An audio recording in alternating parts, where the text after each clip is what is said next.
Last time I mentioned to you that the first three traditions we're going to be discussing in this course, the utilitarian tradition, the Marxist tradition, and the social contract tradition, are all really encapsulated in a larger tradition which I call the Enlightenment. Now that's a term we often hear bandied about. What comes to mind when you hear the word Enlightenment? It comes the shift from the natural law theory to knowledge. Okay, what comes to mind when you hear the word Enlightenment? I think separation of church and state, and I think artistic development and freedom. Those are all part and parcel of the Enlightenment. It was, after all, a massive movement that had its effects on every walk of thinking, on arts, on the sciences, on music, you name it. The Enlightenment reordered it. But we, of course, in this course are only interested in one dimension of it, which I'm calling the political enlightenment. And so we're going to zero in on that, and we're going to talk about the basic assumptions of the Enlightenment, which shape those three traditions that we're going to be looking at starting next time, namely the utilitarian, the Marxist, and the social contract traditions. The political Enlightenment, as I'm going to talk about it, has 17th century roots. This is important because, generally speaking, people think of the Enlightenment as an 18th century phenomenon. But one of the things we're going to see in this course is that it actually starts importantly for thinking about politics in the 17th century, and it has an enduring impact on the 19th, 20th, and even into the 21st century, as we will see. We are still all, in important respects, creatures of the Enlightenment. So let's focus first on its 17th century roots. And here we're going to look at its roots through the eyes of John Locke. Let me say a couple of things about John Locke, because John Locke is going to have a long shadow in this course. He's a famous 17th century political theorist, but he's going to play three distinct roles in the course. He lived throughout much of the 17th century. He died in 1704. And he's going to be seen in this course first and foremost as an early Enlightenment thinker about science. I'll get to that in a minute. But secondly, as a classical exponent of the social contract when we get to the social contract tradition later. And then finally, although often less commented upon by scholars, John Locke is one of the most important early theorists of democracy. So he's going to come back to us again in the last part of the course when we get into issues of democratic theory. Who was John Locke? When you hear the word John Locke, what comes to mind? It comes to mind that he was a theorist of natural law. He was a theorist of natural law. So that's certainly one of the things that he was, and we're going to talk about his theory of natural law today. But Locke also was a multifaceted person. He, for much of his life, actually was something of an underachieving academic. But towards the second half of his adult life, he became associated with Lord Shaftesbury, who was a leader of the discontented faction in English politics that would eventually remove the king from the throne. So Locke, although in many respects for most of his life had been quite conservative, became associated with a radical political grouping in 17th century English politics as a member of Shaftesbury's circle. And actually Shaftesbury was always felt greatly indebted to Locke because Locke performed surgery on him and at least in his belief, saved his life at one point.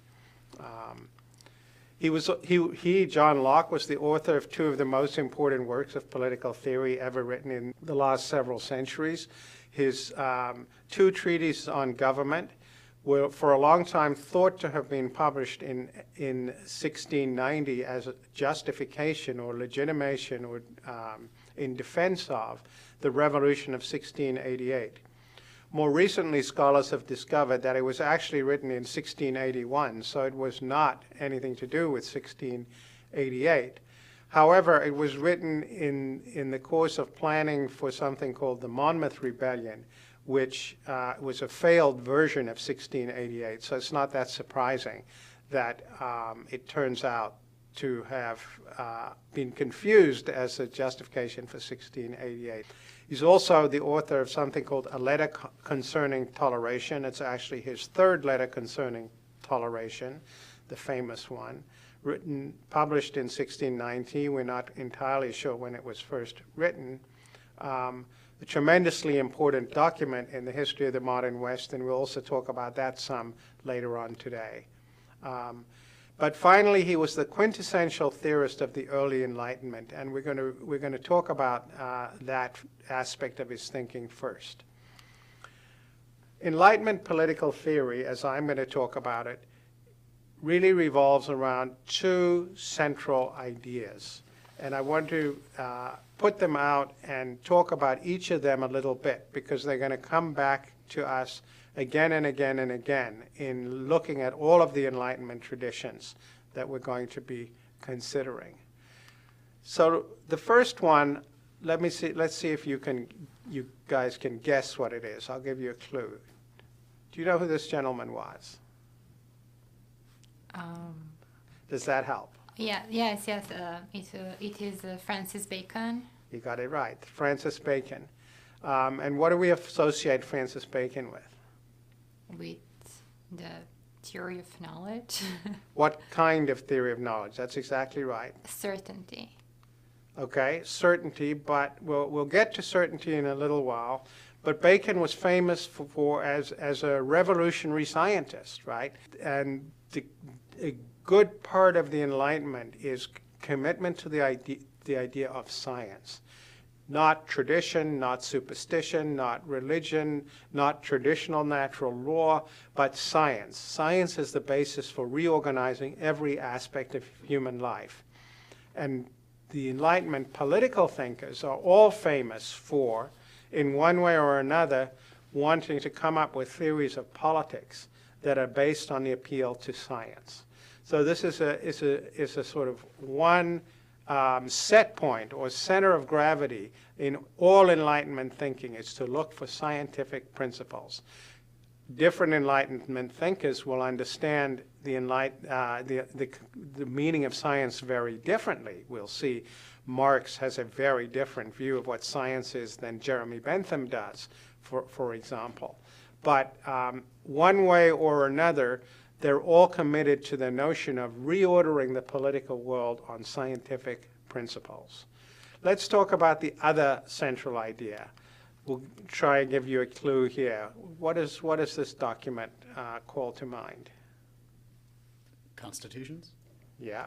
What about the Constitution? I'll give you a little more of a hint here. Rights. Right. The idea of who has rights when we think about rights? Concerning constitutions, everybody. Everyone.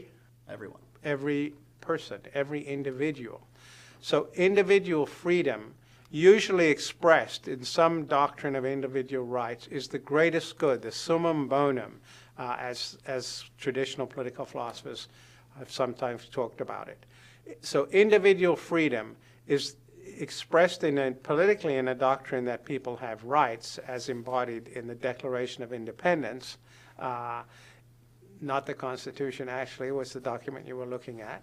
But every Enlightenment thinker is committed to some version of both of these ideas.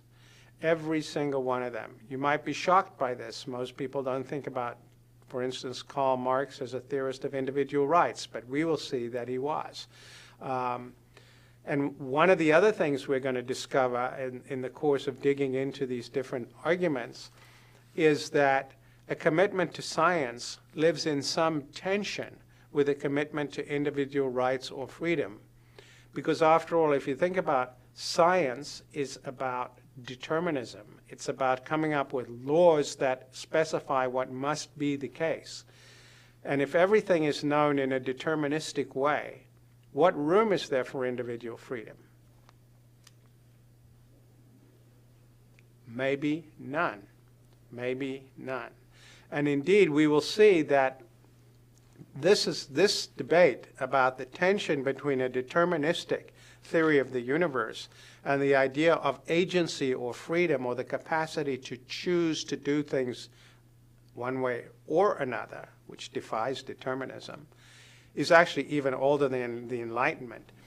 In fact, John Locke was tormented by it in a somewhat different vein in his theological writings. John Locke, we'll see, was a religious thinker, and one of the huge debates among theologists in the 16th and 17th century concerned the question whether or not God was omnipotent.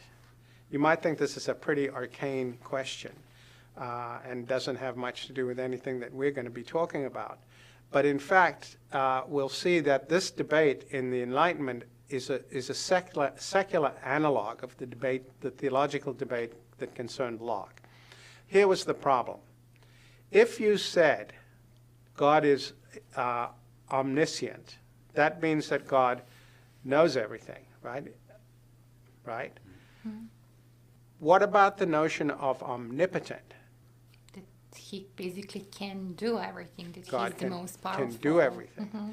So on the face of it, that doesn't seem like a contradiction in terms, right? God knows everything and God can do anything. But theologians were also concerned with the question whether the laws of nature are timeless universals, whether they can change. And one strand of thinking said something can't be a law unless it's a timeless universal. But others said, well, if natural law is timeless universal, that would mean it binds even God. And God wouldn't be able to change his mind. They always thought about God in the masculine. God wouldn't be able to change his mind if he was bound by universal laws that are unchanging by definition, right? And so there were sort of two camps. There were those who said, no, for something to be a law, it must be timeless and universal and permanent. And we don't know what to say about God's omnipotence.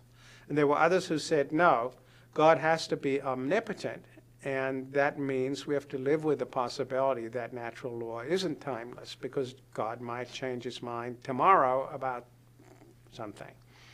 And Locke wrestled with this problem in some essays we're not going to talk about, his essays on the law of nature published in the 1660s.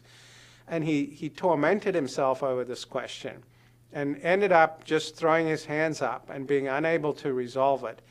But we'll see that he decided that he had to come down on the omnipotent side. He had to come down on the omnipotent side because he thought that something can only be a law if it's the product of a will, of a volition, a choice, or a decision.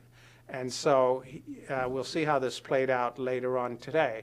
But this is just to give you an indication that the Enlightenment tension between science and individual rights is a secular transposition of an older theological debate about whether God is omnipotent or whether the laws of nature are permanent and unchanging.